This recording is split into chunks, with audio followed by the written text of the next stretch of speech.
ಮಕರ ರಾಶಿ ವೀಕ್ಷಕರಿಗೆಲ್ಲ ಸ್ವಾಗತ. 2026 ಆಗಸ್ಟ್ ತಿಂಗಳಿನ ಮಕರ ರಾಶಿಯವರ ಮಾಸ ಫಲಿತಾಂಶಗಳು ಹೇಗಿದೆ ಅಂತ ನೋಡ್ತಾ ಹೋಗೋಣ. ಮೊದಲಿಗೆ ಈ ತಿಂಗಳಿನಲ್ಲಿ ಗ್ರಹ ಸಂಚಾರ ಈ ತರ ಇದೆ. ರಾಹು ಕುಂಭರಾಶಿಯಲ್ಲಿ ಸಂಚಾರ, ಶನಿ ವಕ್ರಿಯಾಗಿ ಮೀನರಾಶಿಯಲ್ಲಿ ಸಂಚಾರವನ್ನ ಮಾಡ್ತಾ ಇದ್ದಾರೆ, ಕೇತು ಸಿಂಹ ರಾಶಿಯಲ್ಲಿ ಸಂಚಾರ, ಗುರು ಕರ್ಕಾಟಕ ರಾಶಿಯಲ್ಲಿ ಸಂಚಾರ. ಆದರೆ ಅವರು ಅಸ್ತಂಗತ ಆಗಿದ್ದಾರೆ. ಆಗಸ್ಟ್ 12ನೇ ತಾರೀಕು ಅಸ್ತಂಗತ ತ್ಯಾಗವನ್ನು ಮಾಡ್ತಾ ಇದ್ದಾರೆ. ಗುರು ಮೌಢ್ಯಮಿ ನಡೀತಾ ಇದೆ. ಯಾಕಂದರೆ ಸೂರ್ಯನ ಸಮೀಪ ಯಾವುದೇ ಗ್ರಹ ಬಂದಾಗ ಅಸ್ತಂಗತ ಆಗ್ತಕ್ಕಂಥದ್ದು ನಮಗೆ ತಿಳಿದಿರ್ತಕ್ಕಂತಹ ವಿಷಯ. ಗುರು ಈಗಾಗಲೇ ಅಸ್ತಂಗತ ಆಗಿದ್ದಾರೆ. ಆಗಸ್ಟ್ 12ನೇ ತಾರೀಕು ಅವರು ಅಸ್ತಂಗತ ತ್ಯಾಗವನ್ನು ಮಾಡ್ತಾ ಇದ್ದಾರೆ. ಕುಜ ಈ ತಿಂಗಳು ಪೂರ್ತಿ ಕೂಡ ಮಿಥುನ ರಾಶಿಯಲ್ಲಿ ಸಂಚಾರವನ್ನು ಮಾಡ್ತಾ ಇರ್ತಾರೆ. ಇನ್ನು ಬುಧ ಆಗಸ್ಟ್ 5ನೇ ತಾರೀಕಿನ ತನಕ ಮಾತ್ರ ಮಿಥುನ ರಾಶಿಯಲ್ಲಿ ಸಂಚಾರ, ಆಗಸ್ಟ್ 5ನೇ ತಾರೀಕು ಕರ್ಕಾಟಕ ರಾಶಿಗೆ ಪ್ರವೇಶವನ್ನು ಮಾಡ್ತಾರೆ, ಆಗಸ್ಟ್ 22ನೇ ತಾರೀಕಿನ ತನಕ ಮಾತ್ರ ಕರ್ಕಾಟಕ ರಾಶಿಯಲ್ಲಿ ಸಂಚಾರ, ನಂತರ ಮತ್ತೆ ಸಿಂಹ ರಾಶಿಗೆ ಪ್ರವೇಶವನ್ನು ಮಾಡ್ತಾರೆ. ಇನ್ನು ರವಿ ಆಗಸ್ಟ್ 17ನೇ ತಾರೀಕಿನ ತನಕ ಮಾತ್ರ ಕರ್ಕಾಟಕ ರಾಶಿಯಲ್ಲಿ ಸಂಚಾರ, ನಂತರ ಸಿಂಹ ರಾಶಿಗೆ ಪ್ರವೇಶವನ್ನು ಮಾಡ್ತಾ ಇದ್ದಾರೆ. ಇನ್ನು ಈ ತಿಂಗಳು ಪೂರ್ತಿ ಕೂಡ ಶುಕ್ರ ನೀಚ ಸ್ಥಾನ ಆಗಿರ್ತಕ್ಕಂತಹ ಕನ್ಯಾ ರಾಶಿಯಲ್ಲಿ ಸಂಚಾರವನ್ನು ಮಾಡ್ತಾ ಇರ್ತಾರೆ. ಈ ಎಲ್ಲ ಒಂದು ಗ್ರಹ ಸಂಚಾರ ರೀತ್ಯ ಮಕರ ರಾಶಿಯವರಿಗೆ, ಮಕರ ರಾಶಿ ವೀಕ್ಷಕರಿಗೆಲ್ಲ ಒಂದು ಕಿವಿ ಮಾತು. ಎಲ್ಲರೂ ಕೂಡ ರಾಶಿ ಫಲಿತಾಂಶ ಅಂತಂದೇ ಸಾಕಷ್ಟು ಜನ ರಾಶಿ ಫಲಿತಾಂಶದ ಮೇಲೇನೆ ಅವಲಂಬಿತರಾಗಿದ್ದಾರೆ. ನನ್ನದು ಈ ನಕ್ಷತ್ರ, ನನ್ನದು ಈ ರಾಶಿ, ನನಗೆ ಈ ತಿಂಗಳು ಹೆಂಗಿದೆ, ನನಗೆ ಶನಿ ವಕ್ರಿ ಆಗ್ತಿದ್ದಾರೆ ಹೆಂಗಿದೆ, ಈ ಥರ ಒಂದು ಎಲ್ಲರೂ ಕೂಡ ರಾಶಿ ಫಲಿತಾಂಶವನ್ನೇ ಅವಲಂಬಿಸಿ ಡಿಪೆಂಡ್ ಆಗ್ತಾ ಇದ್ದಾರೆ. ಸೊ ಅದಕ್ಕೆ ನಾನು ನೀವು ಕೂಡ ಅರ್ಥ ಮಾಡ್ಕೋಬೇಕು ಅಂತ ಹೇಳ್ಬಿಟ್ಟು ನಿಮಗೆ ವಿವರಣೆ ಕೊಡ್ತಾ ಇದ್ದೇನೆ. ನೋಡಿ, ಸಾಕಷ್ಟು ಜನ ಡೈರೆಕ್ಟಾಗಿ ಏನು ಮ್ಯಾಟ್ರ್ ಇದೆಯೋ ಅದನ್ನು ಮಾತ್ರ ಹೇಳಿ ಅಂತಲೂ ಕಾಮೆಂಟ್ ಮಾಡ್ತಾ ಇರ್ತಾರೆ. ಬಟ್ ನನ್ನದು ಆ ಥರ ಅಲ್ಲ, ನೀವು ಅರ್ಥ ಮಾಡ್ಕೋಬೇಕು ಅನ್ನೋ ಉದ್ದೇಶದಿಂದ ನಾನು ನಿಮಗೆ ಇದನ್ನ ಹೇಳ್ತಾ ಇದ್ದೇನೆ, ಅರ್ಥ ಮಾಡ್ಕೊಳ್ಳಿ. ನೋಡಿ, ರಾಶಿ ಅಂದ್ರೆ ಏನು? ಚಂದ್ರ ನಾವು ಹುಟ್ಟಿದಾಗ ಯಾವ ರಾಶಿಯಲ್ಲಿ ಅಥವಾ ಯಾವ ಹೌಸಲ್ಲಿ, ಯಾವ ಮನೆಯಲ್ಲಿ ಸ್ಥಿತರಾಗಿರ್ತಾರೋ ಅದನ್ನ ನಾವು ಜನ್ಮ ರಾಶಿ ಅಂತ ನಾವು ಕರಿತೀವಿ. ಅಂದ್ರೆ ಚಂದ್ರ ಯಾವ ಮನೆಯಲ್ಲಿ ಇರ್ತಾರೋ, ಚಂದ್ರ ಅಂದ್ರೆ ಏನು? ಮನಸ್ಸು. ಅಂದ್ರೆ ಈ ಮನಸ್ಸುಕಾರಕ ಚಂದ್ರನಿಂದ ಗೋಚಾರದಲ್ಲಿ ಗ್ರಹಗಳು ಬದಲಾವಣೆ ಆಗ್ತಾ ಇರ್ತಾರೆ, ಒಂದು ರಾಶಿಯಿಂದ ಮತ್ತೊಂದು ರಾಶಿಗೆ ಸಂಚಾರವನ್ನು ಮಾಡ್ತಾ ಇರ್ತಾರೆ. ಆ ಮಾಡಬೇಕಾದ್ರೆ ಆ ಗ್ರಹಗಳ ಸಂಚಾರದಿಂದ ನಮ್ಮ ಮನಸ್ಸಿನ ಮೇಲೆ ಪ್ರಭಾವ ಬೀರುತ್ತಾ ಹೋಗುತ್ತೆ. ಅಂದ್ರೆ 7.5 ಶನಿ ಬಂದಾಗ ಚಂದ್ರ ಮನಸ್ಸುಕಾರಕ ಆಗಿರೋದ್ರಿಂದ ಸ್ವಲ್ಪ ತೊಂದರೆಗಳನ್ನ ಅನುಭವಿಸ್ಬೇಕಾಗುತ್ತೆ. ಮಾನಸಿಕವಾಗಿ ಮನಸ್ಸಿನಲ್ಲಿ ಆಗ್ತಕ್ಕಂತಹ ಕೆಲವೊಂದು ಬದಲಾವಣೆಗಳು ಮಾತ್ರ. ಈಗ ಒಂದು ನಿಮಗೆ ಉದಾಹರಣೆ ನಾನು ನಿಮಗೆ ಕೊಡ್ತೇನೆ. ನೋಡಿ, ನಿಮ್ಮ ಮನಸ್ಸುಕಾರಕ ಚಂದ್ರನಿಂದ ಚತುರ್ಥ ಭಾವದಲ್ಲಿ ಶುಕ್ರ ಏನಾದ್ರೂ ಬಂದು ಸಂಚಾರ ಮಾಡಬೇಕಾದ್ರೆ, ಸಂಚಾರ ಮಾಡುವ ಸಮಯದಲ್ಲಿ ನಮಗೆ ವಾಹನ ತಗೋಬೇಕು ಅಥವಾ ಮನೆ ಯಾವುದಾದ್ರು ತಗೋಬೇಕು ಅಥವಾ ಮನೆಯಲ್ಲಿ ದುರಸ್ತಿ ಕಾರ್ಯಕ್ರಮವನ್ನು ಮಾಡ್ಕೋಬೇಕು, ಅಂದ್ರೆ ಕಿಟಕಿ ರಿಪೇರಿನೋ ಅಥವಾ ಏನೋ ಒಂದು ಮಾಡ್ಕೋಬೇಕು, ಮನೆಯನ್ನ ಆಲ್ಟ್ರೇಷನ್ ಮಾಡ್ಕೋಬೇಕು ಅಂತ ಮನಸ್ಸಿನಲ್ಲಿ ಬರುತ್ತೆ. ಆ ಮನಸ್ಸಿನಲ್ಲಿ ಬಂದಿರತಕ್ಕಂತಹ ಏನು ಆ ಕಾರ್ಯಕ್ರಮವನ್ನ ನೀವು ಪ್ರಾಕ್ಟಿಕಲ್ ಆಗಿ ಪ್ರಾಯೋಗಿಕವಾಗಿ ಮಾಡ್ತೀರಾ ಅಥವಾ ಇಲ್ವಾ ಅನ್ನೋದು ನಿಮ್ಮ ಜಾತಕ ಡಿಪೆಂಡ್ ಆಗಿರುತ್ತೆ. ನಿಮ್ಮ ಜಾತಕದಲ್ಲಿ ಗೊತ್ತಾಗುತ್ತೆ. ಅಂದ್ರೆ ಚಂದ್ರ ಮನಸ್ಸುಕಾರಕ, ಮನಸ್ಸಿನಲ್ಲಿ ನಮಗೆ ದಿನನಿತ್ಯ ಸಾಕಷ್ಟು ಆಸೆ ಆಕಾಂಕ್ಷೆಗಳು ಬರ್ತಾ ಇರುತ್ತೆ. ಬಟ್ ಅವು ಎಷ್ಟರ ಮಟ್ಟಿಗೆ ಪ್ರಾಯೋಗಿಕವಾಗಿ ನಮಗೆ ಬದಲಾವಣೆ ಆಗುತ್ತಾ ಅನ್ನೋದು ನಮಗೆ ಲಗ್ನ ಜನ್ಮ ಜಾತಕದಲ್ಲಿ ಗೊತ್ತಾಗುತ್ತೆ. ಸ್ನೇಹಿತರೆ, ಅರ್ಥ ಮಾಡ್ಕೊಳ್ಳಿ. ಮನಸ್ಸು ಅಷ್ಟೇ ಚಂದ್ರ. ಅಂದ್ರೆ ಮನಸ್ಸುಕಾರಕ ಚಂದ್ರನಿಂದ ಗ್ರಹಗಳು ಗೋಚಾರದಲ್ಲಿ ಈ ತರ ಗ್ರಹ ಸ್ಥಿತಿ ಬದಲಾವಣೆ ಆಗ್ತಾ ಇರುತ್ತೆ. ಆದಂತೆಲ್ಲ ನಮ್ಮ ಮನಸ್ಸಿನ ಮೇಲೆ ಬದಲಾವಣೆಗಳು ಯಾವ ತರ ಆಗ್ತಾ ಇದೆ ಅನ್ನೋದು ಮಾತ್ರ ನಮಗೆ ರಾಶಿ ಫಲಿತಾಂಶದಿಂದ ಗೊತ್ತಾಗುತ್ತೆ ವಿನಃ ಪ್ರಾಯೋಗಿಕವಾಗಿ ನಾವು ಅದನ್ನ ಕಾರ್ಯರೂಪಕ್ಕೆ ತರ್ತೀವಾ ಇಲ್ವಾ, ತೊಂದರೆ ಆಗಿರುತ್ತಾ ಅಥವಾ ಪೂರ್ತಿ ತೊಂದರೆ ಆಗ್ಬಿಡುತ್ತಾ ಅನ್ನೋದು ನಮಗೆ ಜನ್ಮ ಜಾತಕ ಗೊತ್ತಾಗುತ್ತೆ.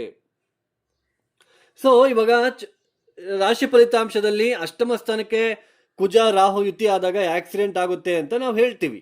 ಆ ಥರ ನಿಮ್ಮ ಮನಸ್ಸಿನಲ್ಲಿ ಬರ್ತಾ ಹೋಗುತ್ತೆ. ಏನೋ ಒಂಥರ ರ್ಯಾಶ್ ಆಗಿ ಡ್ರೈವ್ ಮಾಡೋದು, ರ್ಯಾಶ್ ಆಗಿ ಮಾತನಾಡ್ತಕ್ಕಂಥದ್ದು ಈ ಥರ ಬರುತ್ತೆ. ಮನಸ್ಸು ಪ್ರೇರೇಪಣೆ ಮಾಡುತ್ತೆ ನಿಮಗೆ. ಬಟ್ ನೀವು ಅಷ್ಟು ರ್ಯಾಶ್ ಆಗಿ ಹೋಗ್ತಾ ಇದ್ದೀರಾ ಅಂತಂದ್ರೆ ಅಲ್ಲಿ ಕೆಳಗಡೆ ಬೀಳ್ತೀರಾ ಅಥವಾ ಏಟ್ ಆಗುತ್ತಾ ಅನ್ನೋದು ನಿಮ್ಮ ಜಾತಕದಲ್ಲಿ ಏನಾದರೂ ನೆಗೆಟಿವ್ ಇನ್ಫ್ಲುಯೆನ್ಸ್ ಮಾಡ್ತಕ್ಕಂತಹ ಗ್ರಹದಶ ನಡೀತಾ ಇದ್ರೆ ಮಾತ್ರ ಗೊತ್ತಾಗುತ್ತೆ. ಇದನ್ನು ಅರ್ಥ ಮಾಡ್ಕೊಳ್ಳಿ. ಬ್ಲೈಂಡ್ ಆಗಿ ನಂಬಿ ಸುಮ್ಮನೆ ರಾಶಿ ಫಲಿತಾಂಶನ ಮೇನ್ ಇದನ್ನೇ ಅಂತ ಕನ್ಸಿಡರ್ ಮಾಡ್ಕೋಬೇಡಿ. ಹಾಗೇನೆ ಈ ತಿಂಗಳಿನಲ್ಲಿ ಈ ರಾಶಿಯವರಿಗೆ ಗಜಕೇಸರಿ ಯೋಗ, ವಿಪರೀತ ರಾಜಯೋಗ, ಬುಧಾದಿತ್ಯ ಯೋಗ, ಮಾಲವ್ಯ ಯೋಗ, ಈ ತರ ನೀವು ತಮ್ಮನ್ನೆಲ್ಲ ನೋಡ್ತಾ ಇರ್ತೀರ. ಅದ್ಯಾವುದೂ ಕೂಡ ಗೋಚಾರದಲ್ಲಿ ಅಪ್ಲಿಕೇಬಲ್ ಆಗುವುದಿಲ್ಲ, ವರ್ತಿಸುವುದಿಲ್ಲ. ಕೇವಲ ಮನಸ್ಸಿನ ಮೇಲೆ ಪ್ರಭಾವ ಬೀರ್ತಕ್ಕಂತಹ ರಾಶಿ ಫಲಿತಾಂಶದಿಂದ ಯಾವುದೇ ತರಹದ ಯೋಗಗಳು ನಿಮಗೆ ವರ್ತಿಸುವುದಿಲ್ಲ. ಇದನ್ನು ಅರ್ಥ ಮಾಡಿಕೊಳ್ಳಬೇಕು. ನೀವು ಕೂಡ ಜ್ಯೋತಿಷ್ಯ ಶಾಸ್ತ್ರದಲ್ಲಿ ನೀವು ಕೂಡ ಒಂದು 10% ಆದ್ರೂ ತಿಳ್ಕೋಬೇಕು ಅನ್ನೋದನ್ನ ನಾನು ನಿಮಗೆ ಮನವರಿಕೆ ಮಾಡೋದಕ್ಕೋಸ್ಕರ ನಾನು ನಿಮಗೆ ಈ ಒಂದು ಎಕ್ಸ್ಪ್ಲನೇಷನ್ ನಾನು ನಿಮಗೆ ಮಾಡ್ತಾ ಇರೋದು. ನಿಮಗೆ ಡೈರೆಕ್ಟಾಗಿ ಈ ತಿಂಗಳಿನಲ್ಲಿ ನೋಡಪ್ಪ ಹಿಂಗೆ ಆಗ್ಬಿಡುತ್ತೆ, ದುಡ್ಡು ಬರುತ್ತೆ, ನೀವು ಕೋಟಿಗಳು ಸಂಪಾದಿಸ್ತೀರಾ ಅಂತೇಳಿ ನಾನು ಸುಮ್ಮನೆ ಆಗ್ಬೋದು. ಬಟ್ ಅದು ಫೇಕ್ ಆಗಿರುತ್ತೆ, ಅರ್ಥ ಮಾಡ್ಕೋಬೇಕು. ಯಾಕೆಂದ್ರೆ ಮಕರ ರಾಶಿಯಲ್ಲಿ ಲಕ್ಷಾನುಗಟ್ಟಲೆ ಹುಟ್ಟಿರ್ತಾರೆ. ಲಕ್ಷ ಜನಕ್ಕೂ ನಾನು ಹೇಳ್ತಕ್ಕಂತಹ ಫಲಿತಾಂಶ ಸಿಗುತ್ತಾ? ಅರ್ಥ ಮಾಡ್ಕೋಬೋದು. ನಮ್ಮ ಒಂದು ಇಂಡಿವಿಜುವಲ್ ಜಾತಕ ಅಂತ ಇರುತ್ತೆ, ಅರ್ಥ ಮಾಡ್ಕೊಳ್ಳಿ. ಬನ್ನಿ, ಈ 2026 ಆಗಸ್ಟ್ ತಿಂಗಳಿನ ಮಕರ ರಾಶಿಯವರ ಮಾಸ ಫಲಿತಾಂಶಗಳು, ಮುಖ್ಯವಾಗಿ ನಿಮ್ಮ ಚಂದ್ರನಿರುವ ರಾಶಿಯಿಂದ, ನಿಮ್ಮ ಮನಸ್ಸಿನಿಂದ ದ್ವಿತೀಯ ಸ್ಥಾನದಲ್ಲಿ ರಾಹು, 3ನೇ ಮನೆಯಲ್ಲಿ ಶನಿ ವಕ್ರಿ ಆಗಿದ್ದಾರೆ. ಈ ತಿಂಗಳಿನಲ್ಲಿ 6ನೇ ಮನೆಯಲ್ಲಿ ಕುಜ ಸಂಚಾರ, ಹಾಗೆ ಗುರು ಅಸ್ತಂಗತ ಆಗಿದ್ದಾರೆ. ಆಗಸ್ಟ್ 12ನೇ ತಾರೀಕು ಅಸ್ತಂಗತ ತ್ಯಾಗವನ್ನು ಮಾಡ್ತಾ ಇದ್ದಾರೆ. ಇನ್ನು ರವಿ ಕೂಡ ಸಪ್ತಮ ಸ್ಥಾನದಲ್ಲಿ ಆಗಸ್ಟ್ 17ನೇ ತಾರೀಕಿನ ತನಕ ಇರ್ತಾರೆ. ಆಮೇಲೆ ಅಷ್ಟಮ ಸ್ಥಾನಕ್ಕೆ ಬರ್ತಾರೆ, ಕೇತು ಜೊತೆ ಕುತ್ಕೊಳ್ತಾ ಇದ್ದಾರೆ. ಶುಕ್ರ ಈ ತಿಂಗಳು ಪೂರ್ತಿ ಕೂಡ ನಿಮ್ಮ ರಾಶಿಯಿಂದ, ನಿಮ್ಮ ಮನಸ್ಸಿನಿಂದ ಪಂಚಮಾಧಿಪತಿ ಯೋಗಕಾರಕ ಶುಕ್ರ ನೀಚ. ಈಗ ನಾವು ಫಲಿತಾಂಶದ ಕಡೆ ಹೋಗೋಣ. ಈ ತಿಂಗಳಿನಲ್ಲಿ ಕುಜನ ಬಲ ಇದೆ ನಿಮಗೆ. ಕುಜ ಸಂಪೂರ್ಣ ಬಲ ಇರುತ್ತೆ, ಸ್ವಲ್ಪ ಶುಕ್ರನ ಬಲ ಇರುತ್ತೆ. ಶನಿ ವಕ್ರಿ ಆಗಿರೋದ್ರಿಂದ ನಿಮ್ಮ ರಾಶ್ಯಾಧಿಪತಿ, ನೀವು ಚಂದ್ರ ಯಾವ ಮನೇಲಿ ಇರ್ತಾರೋ ಆ ಮನೆಗೆ ಅಧಿಪತಿ ಯಾರು? ಶನಿ ಆಗ್ತಾರೆ. ಮಕರ ರಾಶಿಗೆ ಅಧಿಪತಿ ಶನಿ ತೃತೀಯ ಸ್ಥಾನದಲ್ಲಿ ವಕ್ರಿ ಆಗಿರ್ತಕ್ಕಂಥದ್ದು. ತೃತೀಯ ಸ್ಥಾನ ಅಂದ್ರೆ ಏನಾಗುತ್ತೆ? ಹೌಸ್ ಆಫ್ ಕಮ್ಯುನಿಕೇಶನ್, ನಮ್ಮ ಒಂದು ಸಿಬ್ಲಿಂಗ್ಸ್. ಅದು ಅಲ್ಲದೆ ವಕ್ರಿ ಆಗಿರ್ತಕ್ಕಂತಹ ಶನಿ ನೇರ ದೃಷ್ಟಿ ನವಮ ಸ್ಥಾನದ ಮೇಲೆ, ಲಕ್ಷ್ಮೀ ಸ್ಥಾನ ಅಂತ ನಾವು ಕರಿತೀವಿ, ಅದೃಷ್ಟ ಸ್ಥಾನ ಅಂತ ನಾವು ಕರಿತೀವಿ, ಫಾರ್ಚ್ಯೂನ್ ಅಂತ ನಾವು ಕರಿತೀವಿ. ಅಂದ್ರೆ ತೃತೀಯ ಸ್ಥಾನದಲ್ಲಿ ಪರಾಕ್ರಮ ಸ್ಥಾನ, ನಮ್ಮ ಧೈರ್ಯ ಸ್ಥಾನ, ನಮ್ಮ ಒಂದು ಕಮ್ಯುನಿಕೇಶನ್ ಸ್ಥಾನದಲ್ಲಿ ಶನಿಯಂತಹ ರಿಸ್ಟ್ರಿಕ್ಷನ್ ಪ್ಲಾನೆಟ್ ವಕ್ರಿ ಆಗ್ತಾ ಇರೋದು. ದಟ್ಟು ನಿಮ್ಮ ರಾಶಿ ಮತ್ತು ದ್ವಿತೀಯಾಧಿಪತಿನೇ ಅವರು ಆಗ್ತಾರೆ. ಸೊ ನಾವು ಅಭಿವೃದ್ಧಿಗೋಸ್ಕರ ನಾವು ಏನೆಲ್ಲ ಕೆಲಸ ಕಾರ್ಯಗಳನ್ನ ಮಾಡ್ತಾ ಇದ್ದೀವಿ. ಎಜುಕೇಶನ್ ತಗೊಳ್ಳಿ, ವಿದ್ಯಾರ್ಥಿಗಳು ತಗೊಳ್ಳಿ, ಒಂದು ವ್ಯಾಪಾರ ಅಂತ ತಿಳ್ಕೊಳ್ಳಿ. ಯಾರೋ ಒಬ್ರು ನೀವು ಯಾರಿಗೋ ಒಬ್ಬರಿಗೆ ಅಮೌಂಟ್ ಕೊಟ್ಟಿರ್ತೀರಾ, ಆ ಅಮೌಂಟ್ ಹಿಂದಕ್ಕೆ ಬರೋ ವಿಚಾರ ತಗೊಳ್ಳಿ, ಅಥವಾ ಒಂದು ಕೆಲಸದ ವಿಚಾರ ಅಂತ ತಗೊಳ್ಳಿ. ಸೊ ಈ ತೃತೀಯ ಸ್ಥಾನದಲ್ಲಿ ಶನಿ ವಕ್ರಿ ಆಗ್ತಾ ಇರೋದ್ರಿಂದ ಏನು ಅಭಿವೃದ್ಧಿಗೋಸ್ಕರ ಕೆಲಸ ಕಾರ್ಯಗಳನ್ನ ಮಾಡ್ತಾ ಇದ್ದೀರ ಜೀವನದಲ್ಲಿ, ಅದರಲ್ಲಿ ಸಾಕಷ್ಟು ಎಫರ್ಟ್ ಹಾಕಬೇಕು, ಪರಿಶ್ರಮ ಹಾಕಬೇಕಾಗುತ್ತೆ. ಫಾರ್ ಎಕ್ಸಾಂಪಲ್, ನಿಮ್ದು ಯಾವುದೋ ಒಂದು ಆಫೀಸ್ ಇದೆ, ಆಫೀಸ್ಗೆ ಹೋಗ್ತೀರಾ. ಸೊ ಅಲ್ಲಿ ಲಿಫ್ಟ್ ಇರುತ್ತೆ, ಆ ಲಿಫ್ಟ್ ಅವತ್ತು ವರ್ಕ್ ಆಗ್ತಾ ಇರೋದಿಲ್ಲ. ಅವಾಗ ಏನಾಗುತ್ತೆ? ಮೆಟ್ಲು ಹತ್ಕೊಳ್ತಾ ಹೋಗ್ಬೇಕಾಗುತ್ತೆ. ಮತ್ತಾಮೇಲೆ ಈಗ ಮಳೆಗಾಲ ಸ್ಟಾರ್ಟ್ ಆಗಿದೆ, ಮತ್ತಾಮೇಲೆ ಸಾಕಷ್ಟು ಆ ವಾತಾವರಣದಲ್ಲಿ ಸಾಕಷ್ಟು ಏರುಪೇರು ಆಗ್ತಾ ಇರ್ತಕ್ಕಂಥದ್ದು ನೀವು ನೋಡ್ತಾ ಇದ್ದೀರಾ. ನೀವು ಬೈಕಲ್ಲಿ ಆಫೀಸ್ಗೆ ಅಥವಾ ಮಾರ್ಕೆಟಿಂಗ್ ಫೀಲ್ಡಲ್ಲಿ ಇರ್ತಕ್ಕಂಥವ್ರು ಬೈಕಲ್ಲಿ ಹೋಗ್ತಾ ಇರ್ತೀರ. ಬೈಕು ಆ ಪ್ರಯಾಣದಲ್ಲಿ ಆ ಕೈ ಕೊಡೋದಾಗಿರ್ಬೋದು, ಅಥವಾ ಆ ಟ್ರಾಫಿಕ್ ಆಗಿರ್ಬೋದು. ಸೊ ಈ ಥರ ಸ್ವಲ್ಪ ಪರಿಶ್ರಮ, ಇರಿಟೇಷನ್ ಅಂತಕ್ಕಂಥದ್ದು ಜಾಸ್ತಿ ಆಗ್ತಕ್ಕಂತಹ ಸಾಧ್ಯತೆಗಳು ಇರುತ್ತೆ. ದಿನನಿತ್ಯದ ಜೀವನದಲ್ಲಿ ಮಾಡಿರೋ ಕೆಲಸವನ್ನೇ ಮತ್ತೆ ಮತ್ತೆ ಮಾಡಬೇಕಾಗಿರೋ ಪರಿಸ್ಥಿತಿ. ಒಂದು ಕಮ್ಯುನಿಕೇಶನ್, ನೀವೆಲ್ಲೋ ಒಂದು ಕೆಲಸ ಮಾಡ್ತಾ ಇರ್ತೀರಾ, ಒಂದು ಲೀಡರ್ ಆಗಿ ಕೆಲಸ ಮಾಡ್ತಾ ಇರ್ತೀರಾ, ಟೀಮ್ ಲೀಡರ್ ಆಗಿರ್ತೀರಾ. ಸೊ ಈ ಸಮಯದಲ್ಲಿ ಹೆಚ್ಚು ನಿಮ್ಮನ್ನ ಪ್ರೂವ್ ಮಾಡ್ಕೊಳೋದಕ್ಕೆ ನೀವು ಒಂದು ಕಮ್ಯುನಿಕೇಶನ್ ಮಾಡಬೇಕಾಗಿರೋ ಪರಿಸ್ಥಿತಿಗಳು, ಆ ಕಮ್ಯುನಿಕೇಶನ್ ಕೂಡ ಕರೆಕ್ಟಾಗಿ ಮಾಡೋಕ್ಕಾಗದೇ ಇರ್ತಕ್ಕಂತಹ ಸಿಚುವೇಶನ್ ಕೂಡ ಒದಗಿ ಬರ್ತಾ ಇರುತ್ತೆ. ಇಲ್ಲಿ ನವಮ ಸ್ಥಾನದಲ್ಲಿ ಪಂಚಮಾಧಿಪತಿ ಬೇರೆ, ನಿಮ್ಮ ಬುದ್ಧಿಕಾರಕ, ಆಲೋಚನೆಕಾರಕ, ಇನ್ವೆಸ್ಟ್ಮೆಂಟು, ಸಂತಾನ ವಿಚಾರ ಎಲ್ಲನೂ ಕೂಡ ಪಂಚಮ ಸ್ಥಾನದಿಂದಲೇ ನೋಡ್ತೀವಿ. ಅಂತಹ ಪಂಚಮಾಧಿಪತಿ ಶುಕ್ರ ಬೇರೆ ನೀಚ ಆಗಿರ್ತಕ್ಕಂಥದ್ದು. ಹಾಗೆ ನವಮ ಸ್ಥಾನಕ್ಕೆ ಅಧಿಪತಿಯಾಗಿರ್ತಕ್ಕಂತಹ ಬುಧನು ಕೂಡ ಜಲತತ್ವ ರಾಶಿಯಲ್ಲಿ ಮತ್ತು ಅಷ್ಟಮ ಸ್ಥಾನದಲ್ಲಿ ಸಂಚಾರ ಮಾಡ್ತಾ ಇರ್ತಕ್ಕಂಥದ್ದು. ಅಂದ್ರೆ ಬುಧನು ಬಲ ಕಡಿಮೆ ಆಗ್ತಕ್ಕಂಥದ್ದು. ಆಮೇಲೆ ಶುಕ್ರ ನೀಚ ಸ್ಥಾನದಲ್ಲಿ ಇರೋದ್ರಿಂದ ಶುಕ್ರನ ಬಲ ಕೂಡ ಕಡಿಮೆ ಇರ್ತಕ್ಕಂಥದ್ದು. ವಕ್ರೀ ಶನಿಯ ದೃಷ್ಟಿ ಬೀಳ್ತಾ ಇರ್ತಕ್ಕಂಥದ್ದು. ನೋಡಿ, ಸಾಕಷ್ಟು ಮೆಂಟಲಿ ಒತ್ತಡಗಳು ಹಣಕಾಸಿನ ವಿಚಾರದಲ್ಲಿ. ವಿದ್ಯಾರ್ಥಿಗಳು ಕೂಡ ಓದಿನಲ್ಲಿ ಸ್ವಲ್ಪ ಅಶ್ರದ್ಧೆ ತೋರಿಸ್ತಕ್ಕಂಥದ್ದು. ಜಾಸ್ತಿ ನೀವು ವರ್ಕ್ ಮಾಡಬೇಕಾಗಿರೋ ಪರಿಸ್ಥಿತಿಗಳು ನಿರ್ಮಾಣ ಆಗ್ತಕ್ಕಂಥದ್ದು. ಎಷ್ಟು ಓದಿದ್ರು ತಲೆ ಒಳಗೆ ಹೋಗದೆ ಇರ್ತಕ್ಕಂಥದ್ದು. ಅಂದರೆ ಪರಿಶ್ರಮ ಜಾಸ್ತಿ ಮಾಡಬೇಕಾಗುತ್ತೆ. ಎಫರ್ಟು, ಒಂದು ಕೆಲಸವನ್ನು ನೀವು ಸಕ್ಸಸ್ ಮಾಡ್ಕೋಬೇಕಂದ್ರೆ ಎಫರ್ಟ್ ಜಾಸ್ತಿ ಹಾಕಬೇಕಾಗಿರೋ ಪರಿಸ್ಥಿತಿಗಳು ಈಗ ನಿರ್ಮಾಣ ಆಗ್ತಕ್ಕಂಥದ್ದು. ಧೈರ್ಯವಾಗಿ ಮುನ್ನುಗ್ಗಿ ಏನಾದರೂ ಕೆಲಸ ಮಾಡೋಣ ಅಂತಂದರೆ ಹಣಕಾಸಿನ ಪರಿಸ್ಥಿತಿಗಳು ಕಡಿಮೆ ಇರ್ತಕ್ಕಂಥದ್ದು. ನೀವು ಏನು ಅಂದ್ಕೊಳ್ತಾ ಇದ್ದೀರಾ ಅಷ್ಟು ಹಣ ನಿಮ್ಮ ಕೈಯಲ್ಲಿ ಇಲ್ಲದೆ ಇರ್ತಕ್ಕಂಥದ್ದು. ಅಲ್ಲಿ ಧೈರ್ಯ ಕಡಿಮೆ ಆಗ್ತಕ್ಕಂಥದ್ದು, ಹೆದರಿಕೆ ಉಂಟಾಗ್ತಕ್ಕಂಥದ್ದು, ಭಯ ಉಂಟಾಗ್ತಕ್ಕಂತಹ ಸಾಧ್ಯತೆಗಳು ಹೆಚ್ಚಾಗಿ ನಿಮಗೆ ಕಂಡು ಬರ್ತಾ ಇರುತ್ತೆ. ಅಂದರೆ ವಕ್ರೀ ಶನಿ ಸ್ವಲ್ಪ ಜಾಸ್ತಿ ಲೆಸನ್ಸ್ನ ತೋರಿಸ್ತಾರೆ. ಜಾಸ್ತಿ ನೀವು ಕಷ್ಟಪಡೋ ಥರ ಮಾಡಿಬಿಟ್ಟು ಅದಕ್ಕೆ ಒಂದು ಲೆಸನ್ ಕೊಟ್ಬಿಟ್ಟು ಆಮೇಲೆ ಮುಂದಕ್ಕೆ ವಕ್ರಗತಿ ಆದ ನಂತರ ಮತ್ತೆ ಕೆಲಸಗಳನ್ನು ಫಾಸ್ಟಾಗಿ ಮಾಡ್ತಕ್ಕಂಥದ್ದು ಈ ವಕ್ರೀ ಶನಿಯ ಉದ್ದೇಶ.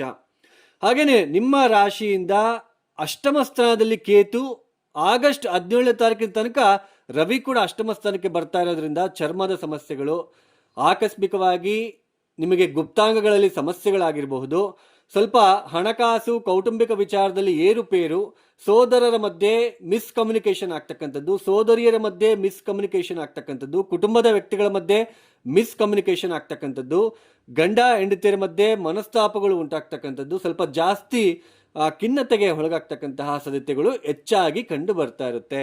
ಆಮೇಲೆ ಚತುರ್ಥಾಧಿಪತಿ ಕುಜ 6ನೇ ಮನೆಯಲ್ಲಿರೋದು. ಕುಜ ಪಾಪಗ್ರಹ, ಸ್ವಾಭಾವಿಕವಾಗಿ ಪಾಪಗ್ರಹ ಆಗ್ತಾರೆ. 6ನೇ ಮನೇಲಿ ಇರ್ತಕ್ಕಂಥದ್ದು ಒಳ್ಳೆಯದು. ಬಟ್ ಯಾವ ಮನೆಯ ಅಧಿಪತಿ ಅಂತಲೂ ಕೂಡ ನಾವು ನೋಡ್ಕೋಬೇಕಾಗುತ್ತೆ. ಚತುರ್ಥಾಧಿಪತಿ ನಮ್ಮ ಸುಖ, ಹ್ಯಾಪಿನೆಸ್ಸು, ಕಂಫರ್ಟು ಇವೆಲ್ಲನೂ ಬಿಟ್ಟು 6ನೇ ಮನೆ ಸ್ಟ್ರೆಸ್ನ ನೀವು ಪಡಬೇಕು. ಕುತ್ಕೊಳ್ಳೋಂಗಿಲ್ಲ. ಇವಾಗ ನೀವು ಏನಾದರೂ ಒಂದು ಕೆಲಸ ಮಾಡು ಮಾಡು ಮಾಡು ಮಾಡು ಅಂತ ಹೇಳ್ತಾ ಇರುತ್ತೆ. ಸೊ ಅದರಲ್ಲಿ ವಿನ್ ಮಾಡ್ಕೋಬೇಕು. ನಿಮಗೆ ಅವಾಗ ಹ್ಯಾಪಿನೆಸ್ ಸಿಗುತ್ತೆ. ನೀವು ಕುಸ್ತಿ ಬೀಳಬೇಕು, ಒಂದು ಕೆಲಸ ಮಾಡಬೇಕು ಅಂದರೆ ಹೋಗಬೇಕು. ಸೊ ಈ ತರಹದ ಪರಿಸ್ಥಿತಿಗಳು ಮಕರ ರಾಶಿಯಲ್ಲಿ ಹುಟ್ಟಿರ್ತಕ್ಕಂಥವ್ರಿಗೆ ಸ್ಥಿತಿಗತಿಗಳು ಕಾಣಿಸ್ತಾ ಇರುತ್ತೆ. ಅಂದರೆ ಶನಿ ವಕ್ರಿ, ರಾಶಿಯಾಧಿಪತಿ ವಕ್ರಿ ಆಗಬಾರ್ದು. ಕನ್ಫ್ಯೂಷನ್ನು, ಧೈರ್ಯ ಕಡಿಮೆ ಆಗ್ತಕ್ಕಂಥದ್ದು, ಎಷ್ಟು ಎಫರ್ಟ್ ಹಾಕಿದ್ರೂ ಮುಂದಕ್ಕೆ ಹೋಗ್ತಾ ಇಲ್ಲ ಕೆಲಸಗಳು ಅಂತ ಅನ್ನಿಸ್ತಕ್ಕಂಥದ್ದು, ಜಾಸ್ತಿ ಕೆಲಸಗಳನ್ನು ಮಾಡ್ತಕ್ಕಂಥದ್ದು, ಈ ತರಹದ ಒಂದು ಸಿಚುಯೇಷನ್ನು ಇರುತ್ತೆ. ಆಮೇಲೆ ವಕ್ರಿ ನೋಡಿ, ಕೆಲವು ಇವಾಗ ಈ ಮಕರ ರಾಶಿಯಲ್ಲಿ ಹುಟ್ಟಿರ್ತಕ್ಕಂಥವ್ರು ಬಿಟ್ಬಿಡಿ, ಇವಾಗ ಶನಿ ವಕ್ರಿ ಆಗಿದ್ದಾರೆ. ಡಿಸೆಂಬರ್ 11ನೇ ತಾರೀಕಿನ ತನಕ ವಕ್ರಿ ಆಗೇ ಇರ್ತಾರೆ. ಈ ಸಮಯದಲ್ಲಿ ಹುಟ್ಟುವ ಮಕ್ಕಳಿಗೆಲ್ಲನೂ ಕೂಡ ಶನಿ ವಕ್ರಿ ಆದಾಗೆ ಹುಟ್ಟಿದ್ದಾರೆ ಅಂತ ಅರ್ಥ. ನೀವು ಒಂದು ವೇಳೆ ಶನಿ ವಕ್ರಿ ಆಗಿಲ್ಲದೆ ಇರುವ ಸಮಯದಲ್ಲಿ ಏನಾದರೂ ಹುಟ್ಟಿದ್ರೆ, ನಿಮಗೆ ಶನಿ ಮಹಾದಶ ಏನಾದರೂ ನಡೀತಾ ಇದ್ರೆ, ನಿಮಗೆ ಮತ್ತಷ್ಟು ಕಷ್ಟಗಳ ತೀವ್ರತೆಗಳು ಸ್ವಲ್ಪ ಕಡಿಮೆ ಇರುತ್ತೆ, ಜಾಸ್ತಿ ಇರುತ್ತೆ. ಜಾಸ್ತಿ ಎಫರ್ಟ್ ಹಾಕಬೇಕು.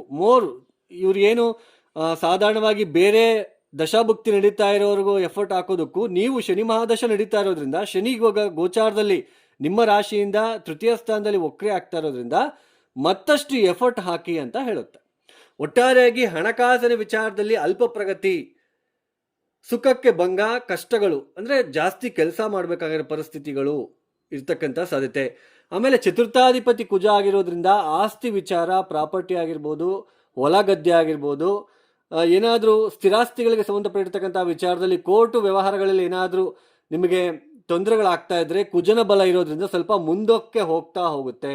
ಸ್ವಲ್ಪ ಕೋರ್ಟ್ ಕಚೇರಿ ವಿಚಾರದಲ್ಲಿ ಲೀಗಲ್ ಇಶ್ಯೂಸ್ನ ಯಾರಾದರೂ ಫೇಸ್ ಮಾಡ್ತಾ ಇದ್ರೆ ಅವ್ರಿಗೆ ಸ್ವಲ್ಪ ಜಯ ಸಿಗುವ ಸಾಧ್ಯತೆಗಳು ಕೂಡ ಕಂಡು ಬರ್ತಾ ಇರುತ್ತೆ ಕುಜನ ಬಲದಿಂದ.